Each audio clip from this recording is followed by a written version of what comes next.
Welcome to Root IT. நான் doctor Anandkumar. Foundations of programming and problem solving அப்படிங்கிற சீரீஸில் setting up the development environment அப்படிங்கிறது பார்த்துட்ருக்கோம். So இந்த வீடியோவில் ஜாவா டெவலப்மெண்ட் என்விரான்மெண்ட்டை எப்படி செட்டப் பண்ணுறது அப்படின்றத பார்க்கலாம். ஸோ இந்த பர்டிகுலர் வீடியோவில் நம்ம ஜேடிகே எப்படி டவுன்லோட் பண்ணுறது, இன்ஸ்டால் பண்ணுறது, ரைட், எங்கேருந்து டவுன்லோட் பண்ணணும் அப்படிங்கிறது பார்க்க போகிறோம். எப்படி இன்ஸ்டால் பண்ணணும்னு பார்த்துட்டு எப்படி பாத் செட் பண்ணுறது, ப்ராப்பராக இன்ஸ்டால் ஆகிருக்கா அப்படிங்கிறத எப்படி வெரிஃபை பண்ணுறது, ஒரு simple hello world Java program run பண்ணி பார்க்க போகிறோம். ரைட், வீடியோக்குள்ளே போகலாம். ஸோ ஜாவா அப்படின்னு சொல்லும்போது இப்போ ஆரக்கிள் கம்பெனி தான் அதை மெயின்டைன் பண்ணுறாங்க. சன் மைக்ரோ சிஸ்டம் கிட்ட இருந்தது, இப்போது ஆரக்கிள் தான் அதை இம்ப்ளிமெண்ட் பண்ணி மெயின்டைன் பண்ணுறாங்க. ஸோ ஆரக்கிளோட வெப்சைட்டில் நம்ம முதல்ல போயிட்டு ஜேடிகேவை எப்படி டவுன்லோட் பண்ணுறது அப்படிங்கிறது பார்க்கலாம். அதுக்கப்புறம் ஐடிஇஸ் பற்றி பார்க்கலாம்.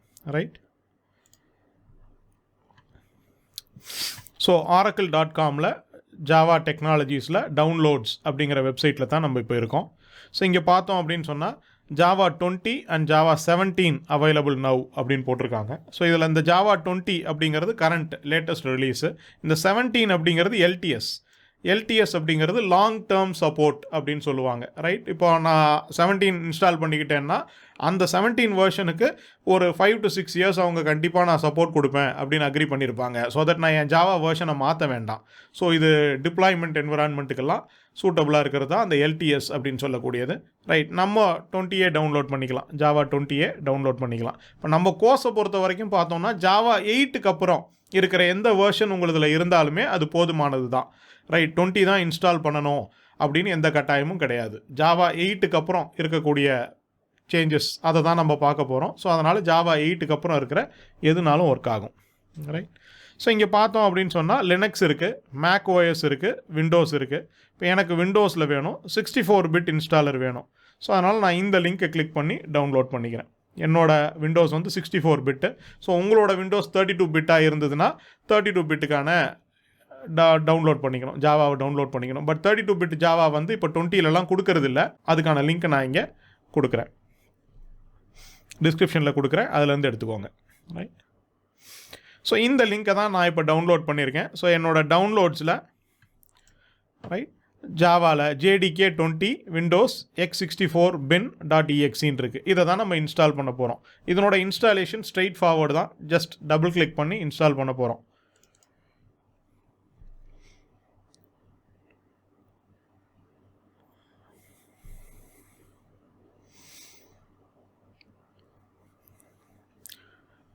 ஸோ டிஃபால்ட்டாக நம்ம பார்த்தோம் அப்படின்னு சொன்னால் VS கோடில் நம்ம ஜாவாவை யூஸ் பண்ண போகிறோம். ஸோ யூசர் அக்கௌண்ட் கண்ட்ரோலில் எஸ்ஆர் நோன்னு கேட்குது, நான் எஸ் அப்படின்னு கொடுத்துருக்கேன். ரைட், டிஃபால்ட்டாக நம்ம யூஸ் பண்ண போகிறது அப்படின்றது VS கோடில் பண்ண போகிறோம், விஷுவல் ஸ்டுடியோ கோடில் பண்ண போகிறோம். பட் நீங்கள் ப்ராஜெக்ட்ஸ் எல்லாம் பண்ணுறதுக்கு நான் ஜாவாவை தான் யூஸ் பண்ண போகிறேன். ஆப்ஜெக்ட் ஓரியன்டட் டெவலப்மெண்ட்டுக்கு, ரைட், GUI டெவலப்மெண்ட்டுக்கு ஜாவா FX மாதிரியான பிளாட்ஃபார்ம் யூஸ் பண்ண போகிறேன் அப்படின்னு சொன்னீங்கன்னா நெட்பீன்ஸோ எக்லிப்ஸோ இன்டெலிஜே ஐடியாவோ ஒரு ப்ராப்பர் ஐடியை டவுன்லோட் பண்ணிக்கிறது ரெக்கமெண்டட். ரைட், ஸோ இப்போ இது இன்ஸ்டால் பண்ணலாமான்னு கேட்குது, நெக்ஸ்ட்டுன்னு கொடுக்குறேன். எந்த ஃபோல்டரில் இன்ஸ்டால் பண்ணட்டோன்னு கேட்குது, சியில் ப்ரோக்ராம் ஃபைல்ஸில் ஜாவாவில் JDK 20. ஓகே, எனக்கு அது ஃபைன், நான் நெக்ஸ்ட்டுன்னு கொடுக்குறேன். இன்ஸ்டாலேஷன் நடக்குது. ரைட், ஸோ ஐடிஇ பற்றி பேசிகிட்டு இருந்தோம். ரைட், அப்போது ஒரு ப்ராப்பர் ஐடிஇயை இன்ஸ்டால் பண்ணிக்கிறது நல்லது. ரைட், அதில் யூஸ் பண்ணுறது பெட்டர். நம்ம ஐடிஇ ஆப்ஷன்ஸ் என்ன இருக்குது அப்படின்னு பார்க்கலாம். எக்லிப்ஸ் அப்படின்னு ஒரு ஐடிஇ ஆப்ஷன் இருக்குது. ரைட், ஸோ எக்லிப்ஸ் ரொம்ப வருஷமாக இருக்கக்கூடியது தான். ஃப்ரீ ஓப்பன் சோர்ஸ் ஐடிஇஸ் கொடுக்குறாங்க ஜாவா டெவலப்மெண்ட்டுக்கு, மொபைல் டெவலப்மெண்ட்டுக்கு, வெப் அப்ளிகேஷன் டெவலப்மெண்ட்டுக்கு. மீதி லாங்குவேஜஸும் சப்போர்ட் பண்ணும், PHP, C++ எல்லாமே. ரைட், ஸோ இங்கே டெஸ்க்டாப் ஐடிஇஸ் அப்படின்னு இருக்குது. க்ளவுட் பேஸ்ட் ஐடிஇஸும் கொடுக்குறாங்க, ஓரியன், எக்லிப்ஸ், ஷி அப்படிங்கிற மாதிரி, ட்ரிஜிபிள், தியா. ஸோ இது எல்லாமே அங்கேயும் அவைலபிளாக இருக்குது, க்ளவுட் பேஸ்டாகவும் அவைலபிளாக இருக்குது. ஸோ இன்ஸ்டாலேஷன் முடிஞ்சிருச்சு, க்ளோஸ்ன்னு கொடுத்துட்றேன். ரைட், ஸோ அவ்வளோதான் இன்ஸ்டாலேஷன் அப்படிங்கிறது. ரைட், ஸோ அப்போ நீங்கள் ஐடிஇ வேணும் அப்படின்னு நினச்சிங்கன்னா eclipse.orgல இந்த ஐடியை டவுன்லோட் பண்ணலாம். அப்படி இல்லைன்னா இன்டெலிஜே ஐடியா, JetBrains-னோட இன்டெலிஜே ஐடியா, இதுவும் ஜாவாவை பொறுத்த வரைக்கும் ஒரு well known and popularly used ITE. எதுக்கு நம்ம இந்த ஆல்டர்னேட்டிவெல்லாம் பார்க்குறோம் அப்படின்னு சொன்னால், அந்த ப்ரோக்ராமர் கம்பிடன்சி மேட்ரிக்ஸில் பார்த்தீங்கன்னா தெரியும், ஏதோ ஒரே ஒரு டூலையோ ஒரே ஒரு எடிட்டரையோ ஒரு ஐடியோ மட்டும் வச்சு நம்ம இருக்கக்கூடாது. பாப்புலர் ஆல்டர்னேட்டிவ்ஸ் என்னன்னு தெரிஞ்சிருக்கணும்னு எதிர்பார்க்குறாங்க. ரைட், ஸோ அதனால் இதை பற்றி தெரிஞ்சுக்கிறது கூட பெட்டர் தான். ரைட், ஸோ இங்கே இது கம்யூனிட்டி எடிஷன், நீங்கள் ஃப்ரீயாகவே டவுன்லோட் பண்ணி யூஸ் பண்ணலாம். இல்லை ப்ரைஸிங்கில் போனீங்கன்னா ரைட் ஸ்டூடெண்ட்ஸுக்கான ஆஃபர்ஸ் இருக்கும். ஸோ இப்போ நீங்கள் ஸ்டூடெண்ட்டாக இருந்தீங்கன்னா இந்த ஸ்பெஷல் ஆஃபர்ஸில் உள்ளே போனீங்கன்னா ஸ்டூடெண்ட்ஸ் அண்ட் டீச்சர்ஸ்ன்னு இருக்குது. ஸோ உங்களோட காலேஜ் டொமைனில் இமெயில் ஐடி இருந்தால், இப்போ எனக்கு .nitt.edu இருந்தது, அதை வச்சு நான் வாங்கியிருந்தேன். அல்லது உங்ககிட்ட ஐடி கார்டு இருந்தால், ஒரு ஸ்டாண்டர்ட் ஐடி கார்டு, காலேஜோட ஐடி கார்டு இருந்தால் அதை ஸ்கேன் பண்ணி அனுப்பி அதிலிருந்து நீங்கள் இந்த கோடு வாங்கிக்க முடியும். ரைட். நெட்பீன்ஸ் அப்படின்னா அப்பாச்சியினுடைய ப்ராஜெக்டில் இன்னொரு ஐடியும் இருக்குது. இதுவும் ரொம்ப பாப்புலராக இருந்த ஒரு ஐடி தான். ஸோ இதுவுமே நீங்கள் டவுன்லோட் பண்ணிக்கலாம். ஸோ இங்கேயே டவுன்லோட் ஆப்ஷன் இருக்குது. ரைட். இந்த நெட்பீன்ஸ் ஐடிங்கிறது ட்ராக் அண்ட் ட்ராப் பண்ணி அப்ளிகேஷன் க்ரியேட் பண்ணுறதுக்கெலாம் ரொம்பவே சூட்டபுளாக இருக்கும். ஜாவா எஃப்எக்ஸ் மாதிரியான அப்ளிகேஷன் க்ரியேஷனுக்கெலாம் ரொம்ப சூட்டபுளாக இருக்கும். ரைட். ஸோ இப்போ ஐடிஸ் பற்றி புரிஞ்சிருக்கும் அப்படின்னு நினைக்கிறேன். ரைட். எக்லிப்ஸ் யூஸ் பண்ணலாம், இன்டெலிஜி ஐடியா யூஸ் பண்ணலாம், இல்லை நெட்பீன்ஸ் யூஸ் பண்ணலாம். நம்ம ஸ்டாண்டர்டாக இப்போ கோர் ப்ரோக்ராமிங் மட்டும் ஃபாலோ பண்ணுறதால விஷுவல் ஸ்டுடியோ கோட்லேயே ஜாவாக்கான எக்ஸ்டென்ஷனை போட்டு அதிலிருந்து தான் யூஸ் பண்ண போகிறோம். பட் நீங்கள் ப்ராஜெக்ட்ஸுக்கெல்லாம் யூஸ் பண்ணுறதா இருந்தால் ஒரு ப்ராப்பர் ஐடியை சூஸ் பண்ணிக்கோங்க. ரைட். ஸோ இப்போ ஒரு ஜாவா ப்ரோக்ராமை கம்பைல் பண்ணி ரன் பண்ணி பார்த்துடலாம். ஜாவாக்கான பாத் செட் ஆகிருக்கா அப்படிங்கிறதையும் பார்த்துடலாம். ரைட். ஸோ என்னோட கமாண்ட் ப்ராம்ப்ட்டுக்கு போகிறேன். ஸோ என்னோட கமாண்ட் ப்ராம்ப்டில்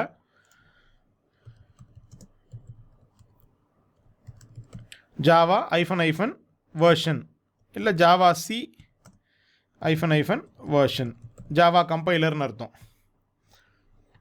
ரைட். ஸோ ஜாவா 20.0.2 அப்படின்னு காட்டுது. ரைட். அப்போ பாத்தில் அது ஆட்டோமேட்டிக்காக செட் ஆகிருக்கு.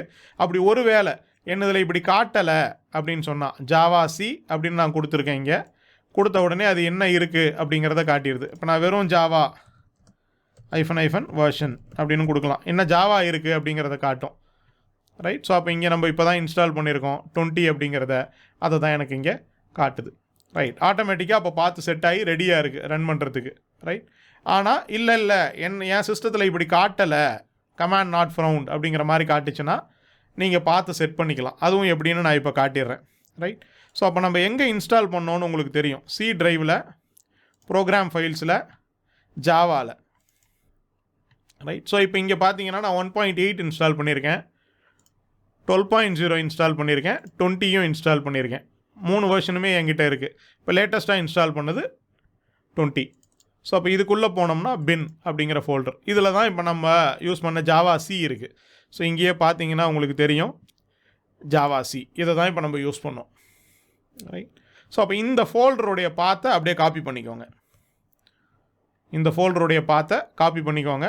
நான் சொன்ன மாதிரி விண்டோஸில் போயிட்டு எடிட் அப்படின்னு டைப் பண்ணிங்கன்னா என்வரான்மெண்ட் வேரியபிள்ஸை எடிட் பண்ணுறதுக்கான ஆப்ஷன் வரும்.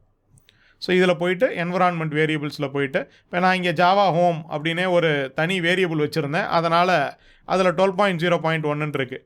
நான் இதை மாற்றணுன்னாலும் மாற்றிக்கலாம். இல்லை நான் நியூ அப்படின்னு கொடுத்து புதுசாக ஒரு இதை ஆட் பண்ணுறதுனாலும் பண்ணலாம். இல்லை இந்த பாத்தில், ரைட், இங்கே இருக்கக்கூடிய பாத்தில் நான் அடிஷ்னலாக நியூ அப்படின்னு கொடுத்து இந்த ஜாவா பாத்தை ஆட் பண்ணுறதுனால ஆட் பண்ணிடலாம்.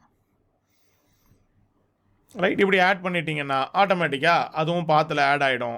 ஸோ ஒருவேளை இதுக்கு முன்னாடி உங்களுக்கு அங்கே காட்டலைன்னாலும் இப்போ போயிட்டு நீங்கள் ஜாவா வெர்ஷன் அப்படின்னு கொடுத்தீங்கன்னா அது ஆட்டோமேட்டிக்காக அந்த வெர்ஷனை டிஸ்பிளே பண்ணிடும். இதுதான் பாத் செட் பண்ணுறது.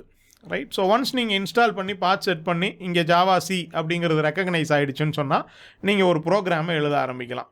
ரைட். ஸோ இப்போ நம்ம ஒரு ஜாவா ப்ரோக்ராம் எழுதலாம். நான் நோட் பேட் ஓப்பன் பண்ணிக்கிறேன். ஒரு சிம்பிள் ப்ரோக்ராம் தான், அதனால் நோட் பேட்லேயே எழுதலாம்.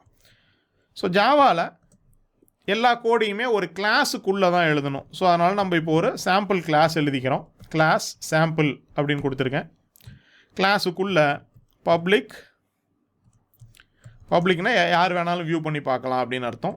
ஸ்டாட்டிக், ஆப்ஜெக்ட் க்ரியேட் பண்ணாமலே இந்த மெத்தடை கால் பண்ண முடியும்னு அர்த்தம். ஸ்டாட்டிக்னா வாய்ட் மெயினுங்கிறது தான் நம்ம யூஸ் பண்ண போகிற மெத்தடு. என்ட்ரி பாயிண்ட் அப்படின்னு சொல்லுவோம் ஒரு அப்ளிகேஷனுக்கு. String array args. ஸோ இது வந்து ரன் டைம் ஆர்குமெண்ட்ஸ், கமாண்ட் லைன்லேருந்து ஆர்குமெண்ட்ஸ் எடுத்துக்கிறதுக்காக மெயின் மெத்தட் எப்பயுமே ஒரு ஸ்ட்ரிங் அரேவை இன்புட்டாக எடுத்துக்கும். ஜாவாவில் ஸ்ட்ரிங்குக்கு கேபிட்டல் எஸ் யூஸ் பண்ணணும், ரொம்ப கட்டாயம். ஸ்ட்ரிங் அப்படிங்கிறது கேபிட்டல் எஸ்ஸில் இருக்கக்கூடியது, ஒரு கிளாஸ் அது. ஸோ அதனால் கேபிட்டல் எஸ் யூஸ் பண்ணணும், அதை பார்த்துக்கோங்க. ஸோ இங்கே system.out.println, print with a new line அப்படின்னு அர்த்தம்.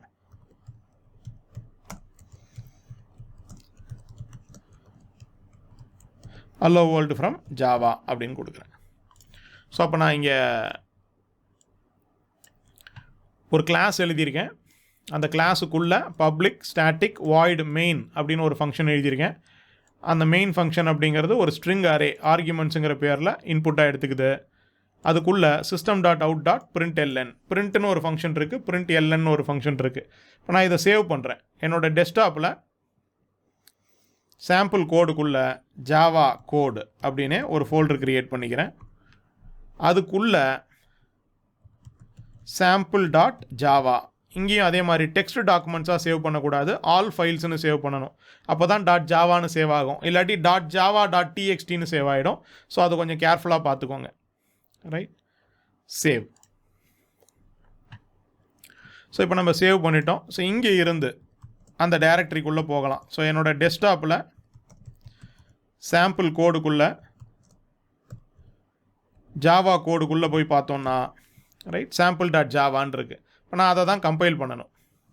ஸோ ஜாவா சி அதான் இங்கே ஜாவா கம்பைலருக்கான காலை sample.java அப்படின்னு கொடுக்குறோம். ஸோ எரர் இருந்ததுன்னா இங்கேயே டிஸ்பிளே பண்ணோம். எரர் எதுவும் இல்லை.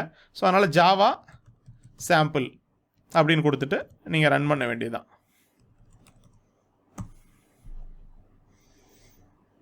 கேபிட்டல் எஸ் கொடுத்துருக்கோம். அந்த கிளாஸோட name right. So hello world from Java. So அப்போ நம்ம ரன் பண்ணும்போது நல்லா புரிஞ்சுக்கோங்க, ரன் பண்ணும்போது இந்த மெயின் அப்படிங்கிற மெத்தடு எந்த கிளாஸுக்குள்ளே இருந்ததோ அந்த கிளாஸோட நேமை தான் கொடுத்து ரன் பண்ணுறோம். ஸோ சாம்பிள் அப்படிங்கிறது தான் அந்த கிளாஸோட நேமு. ஸோ யூஸ்வலாக அதே நேமில் நம்ம ஃபைலை க்ரியேட் பண்ணிட்டோம்னா பிரச்சனை கிடையாது. இங்கே நான் ஃபைல் க்ரியேட் பண்ணும்போது ஸ்மால் லெட்டரில் க்ரியேட் பண்ணிட்டேன். ஸோ அதனால தான் இந்த எரர் வந்தது, could not load main clause sample அப்படின்னு சொல்லி. ரைட். ஸோ இங்கே சாம்பிள் கேபிட்டல் எஸ்ஸில் இருக்குது. Right. So hello world from Java அப்படிங்கிற அவுட்புட் வருது. ஸோ இது புரிஞ்சிருக்கும் அப்படின்னு நம்புகிறேன். ரைட். ஸோ அப்போது ஒரு ஜாவா கம்பைலரை ஜேடிகேவை எப்படி டவுன்லோட் பண்ணுறது அப்படின்னு பார்த்தோம். ஸோ இதில் நீங்கள் புரிஞ்சிக்க வேண்டிய ஒரு விஷயம் என்னென்னா, ஒருவேளை உங்கள் சிஸ்டம் 32 பிட் சிஸ்டமாக இருந்தால் ரைட், நான் அதுக்கு செப்பரேட்டாகவே ஒரு ஜேடிகேக்கான லிங்க் போடுறேன். ஏன்னா இப்போது லேட்டஸ்ட்டாக வர வெர்ஷனில் அது இல்லை, 64 பிட் மட்டும்தான் பார்த்தோம். ரைட். அப்போ 32 பிட்டுக்கு நான் கொடுக்குற லிங்க்லேருந்து நீங்கள் டவுன்லோட் பண்ணி இன்ஸ்டால் பண்ணிக்கலாம். 64 பிட்னா இப்போ நம்ம டவுன்லோட் பண்ண இடத்துலேருந்து பண்ணிவிட்டு இப்போ நம்ம பண்ண மாதிரியே இன்ஸ்டாலேஷன் பண்ணிக்கலாம். 32 பிட்டோட இன்ஸ்டாலேஷனும் சிமிலராக தான் இருக்கும், எதுவும் மாறாது. ரைட். இன்ஸ்டால் பண்ணி முடித்த உடனே 32 பிட்டாக இருந்தால் உங்களோட சி கோலனில் ப்ரோக்ராம் ஃபைல்ஸ் x86ன்னு ஒரு ஃபோல்டர் இருந்தது, அதுக்குள்ளே போய் இன்ஸ்டால் ஆகிருக்கும். 32 பிட்டாக இருந்தால்.